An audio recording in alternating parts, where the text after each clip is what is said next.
నమస్కారం. నేను చందు. ఈ రోజుకు సంబంధించిన కరెంట్ అఫైర్స్ ఏమేమున్నాయో చూద్దాం. ఏపీ నూతన డీజీపీగా సిహెచ్ ద్వారకా తిరుమలరావు 2024 జూన్ 19న నియమితులయ్యారు. ప్రస్తుతం ఏపీఎస్ఆర్టీసీ ఎండీగా ఉన్న ఆయనను కోఆర్డినేషన్ విభాగం డీజీపీగా నియమించిన రాష్ట్ర ప్రభుత్వం పోలీసు దళాల అధిపతిగా హెచ్ఓపీఎఫ్గా పూర్తి అదనపు బాధ్యతలు అప్పగించింది. 1989 బ్యాచ్ ఐపీఎస్ అధికారి అయిన తిరుమలరావు ప్రస్తుతం రాష్ట్ర కేడర్ ఐపీఎస్ అధికారుల సీనియారిటీ జాబితాలో అగ్రస్థానంలో ఉన్నారు. అమెరికాకు చెందిన పరిశోధన సంస్థ హెల్త్ ఎఫెక్ట్స్ ఇన్స్టిట్యూట్ హెచ్ఈఐ, యూనిసెఫ్ సంయుక్తంగా ప్రపంచవ్యాప్తంగా ఉన్న వాయు కాలుష్య ప్రభావంపై 2024 జూన్ 19న నివేదిక విడుదల చేసింది. 2021లో ప్రపంచవ్యాప్తంగా సంభవించిన మరణాల్లో 12% దీనివల్లేనని నివేదిక వెల్లడించింది. 2021లో వాయు కాలుష్యంతో భారత్లో 5 ఏళ్లలోపు చిన్నారులు 169,400 మంది ప్రాణాలు కోల్పోయారు. ఇలాంటి మరణాలే నైజీరియాలో 1,14,100, పాకిస్తాన్లో 68,100, ఇథియోపియాలో 31,100, బంగ్లాదేశ్లో 19,100 మరణాలు సంభవించాయని నివేదిక తెలిపింది. ప్రస్తుత ఆర్థిక సంవత్సరం 24-25లో భారత వృద్ధి రేటు 7.2% చేరొచ్చని ఫిచ్ రేటింగ్స్ అంచనా వేసింది. వినియోగదారు విశ్వాసం పెరగడంతో వ్యయాలు అధికమవడం, పెట్టుబడులు కూడా వృద్ధి చెందడం ఇందుకు కారణమని పేర్కొంది. దేశ వృద్ధి రేటు 7%గా ఉంటుందని ఈ సంస్థ 2024 మార్చిలో అంచనా వేసింది. 25, 26, 27 ఆర్థిక సంవత్సరాల్లో దేశ వృద్ధి రేటు వరుసగా 6.5, 6.2% నమోదు కావచ్చని ఫిచ్ అంచనా వేసింది.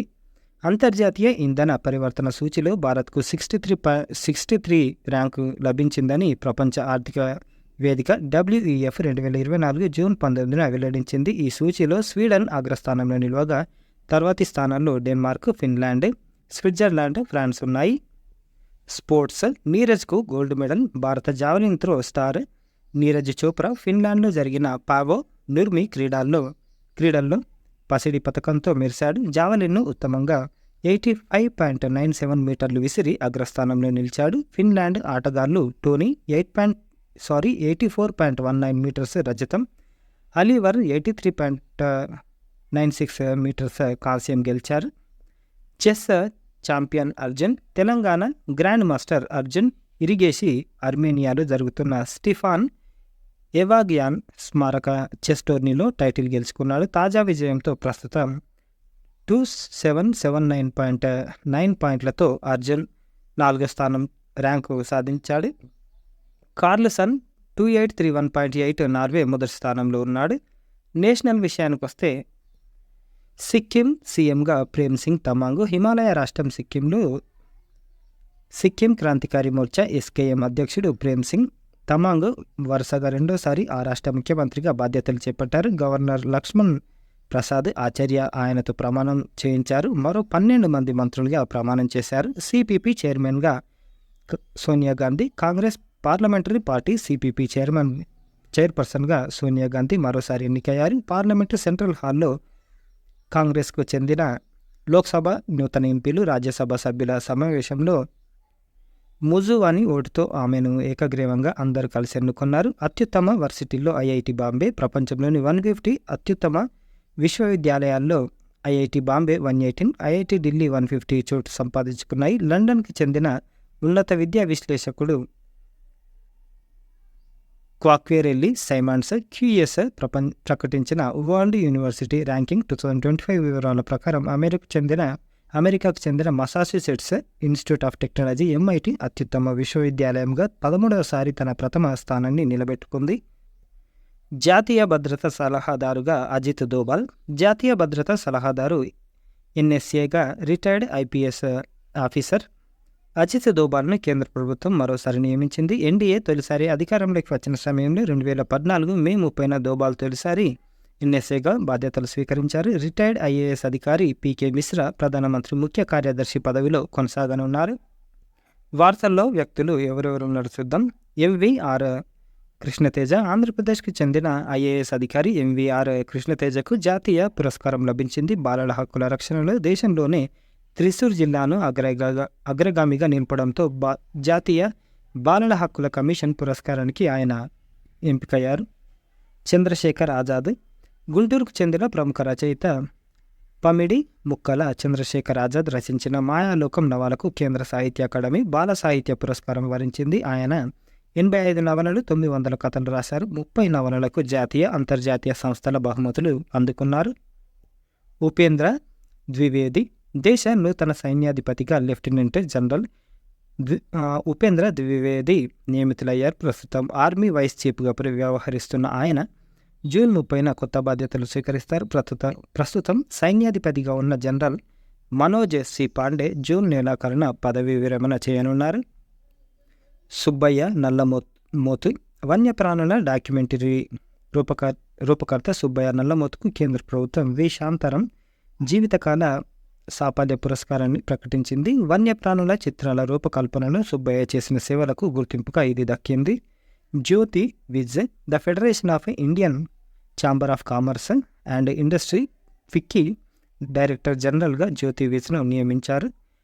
గ్రెచెన్ వాల్ష్ యుఎస్ ఒలింపిక్ ట్రయల్లో గ్రెచెన్ వాల్ష్ 100 మీటర్ల బటర్ఫ్లై సెమీస్లో 55.18 సెకండ్ల టైమింగ్తో అగ్రస్థానంలో నిలిచింది. ఈ క్రమంలో 2016 రియో ఒలింపిక్స్లో సారా స్వీడన్ 55.48 సెకండ్లు నెలకొల్పిన ప్రపంచ రికార్డును ఆమె బద్దలు కొట్టింది. తెలంగాణ టెస్కాబ్ అధ్యక్షుడిగా రవీందర్ రావు తెలంగాణ రాష్ట్ర కేంద్ర సహకార బ్యాంకు టెస్కాబ్ తాత్కాలిక అధ్యక్షుడిగా మార్నేని రవీందర్ రావు, ఉపాధ్యక్షుడిగా కొత్త కుర్మా సత్తయ్యలు నియమితులయ్యారు.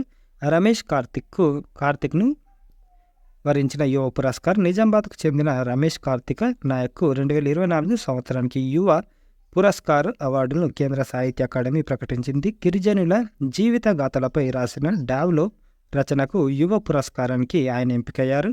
Science and technology suicide drone Nagastra నాగ్పూర్లోని సోలార్ ఇండస్ట్రీస్ రూపొందించిన నాగాస్త్ర 1 జీపీఎస్ ఆధారంగా పనిచేస్తూ 2 మీటర్ల ఖచ్చితత్వంతో దాడి చేస్తుంది. దీన్నే సూసైడ్ డ్రోన్ అని కూడా పిలుస్తుంటారు. 9 కిలోల బరువుతో 4500 మీటర్ల ఎత్తు ఎగరగలదు. రాడార్లకు దొరకకుండా దాడులు చేయగలదు. ఇంటర్నేషనల్ ఇటలీలో G7 శిఖరాగ్ర సదస్సు ఇటలీలోని అపూలియా ప్రాంతంలో బోర్గు ఇగ్నాజియా రిసార్టులో జరిగింది. ఉక్రెయిన్కు మరింత అండగా నిలిచేందుకు G7 దేశాలు ముందుకొచ్చాయి. ఆ దేశానికి 4.17 లక్షల కోట్లు అంటే $5,000 కోట్ల రుణ ప్యాకేజీని అందించాలని నిర్ణయించాయి. దక్షిణాఫ్రికా అధ్యక్షుడిగా సిరిల్ రామపోసా మరోసారి దక్షిణాఫ్రికా అధ్యక్షుడిగా ఎన్నికయ్యారు. 400 స్థానాలు ఉన్న పార్లమెంట్ ఎన్నికల్లో రామపోసాకు 283 ఓట్లు రాగా ఆయన ప్రత్యర్థి అయిన ఎకనామిక్ ఫ్రీడమ్ ఫైటర్ అభ్యర్థి మలేకు 44 ఓట్లు మాత్రమే వచ్చాయి. దీంతో రామపోసా మరోసారి అధ్యక్షుడిగా బాధ్యతలు చేపట్టేందుకు మార్గం సుగమమైంది. పాపువా న్యూగినీకి భారత చేయుత పాపువా న్యూగినీలో భారీ కొండ చర్యలు విరిగిపడడంతో మన దేశం మానవతా విపత్తు సహాయ HADR సామగ్రిని పంపింది. ప్రమాదంలో 2000 మందికి పైగా సజీవ సమాధి అయ్యారు.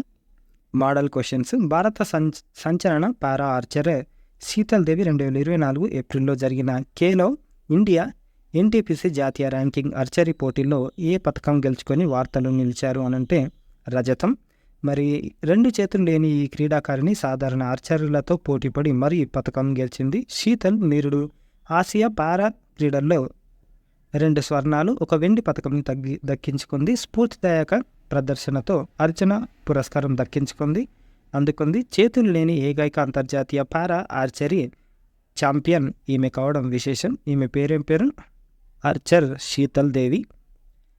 ఇకపోతే 2023-24 ఆర్థిక సంవత్సరంలో 10 లక్షల కోట్ల టర్నోవర్తో ఈ ఘనత సాధించిన తొలి భారతీయ కంపెనీగా ఏ సంస్థ వార్తల్లో నిలిచింది? Reliance industries. 23-24 ఈ సంస్థ నికర లాభం 69,621 కోట్లుగా నమోదైంది. 22-23లో 9.74 lakhs కోట్లుగా ఉన్న సంస్థ టర్నోవర్ 23-24లో 2.6% పెరిగి 10 లక్షల కోట్లకు చేరుకుంది. ప్రపంచంలోని అత్యుత్తమ చదరంగ క్రీడాకారులు తలపడిన క్యాండిడేట్స్ టోర్నీలో విజేతగా నిలిచిన భారత క్రీడాకారుడు ఎవరు అనంటే దొమ్మరాజు గుకేష్. టోర్నీలో చివరిదైన 14వ రౌండ్లో హికారు నకమురా అమెరికాతో గేమ్ను డ్రా చేసుకొని ఈ భారత క్రీడాకారుడు విజేతగా నిలిచాడు. మొత్తం 9 పాయింట్లతో అగ్రస్థానంలో నిలిచాడు. ఈ గెలుపుతో ప్రపంచ టైటిల్ కోసం డిపెండింగ్ ఛాంపియన్ డిన్ లీరెన్ చైనాతో తలపడేందుకు ఇతడు అర్హత సాధించాడు. విశ్వనాథన్ ఆనంద్ 2014 తర్వాత క్యాండిడేట్స్ టోర్నీ గెలిచిన రెండో భారత ఆటగాడిగా ఇతడు నిలిచాడు. పిన్న వయసులో క్యాండిడేట్స్ టోర్నీ గెలిచి ప్రపంచ ఛాంపియన్షిప్కు అర్హత సాధించిన ఆటగాళ్లలో ఈ భారత ఆటగాడు 17 సంవత్సరాలైనకు తొలి స్థానంలో నిలిచాడు. Word of the day hindrance. Telugu meaning అడ్డంకి, అవరోధం. English meaning the word hindrance noun refers to something that obstructs or delays progress or achievement.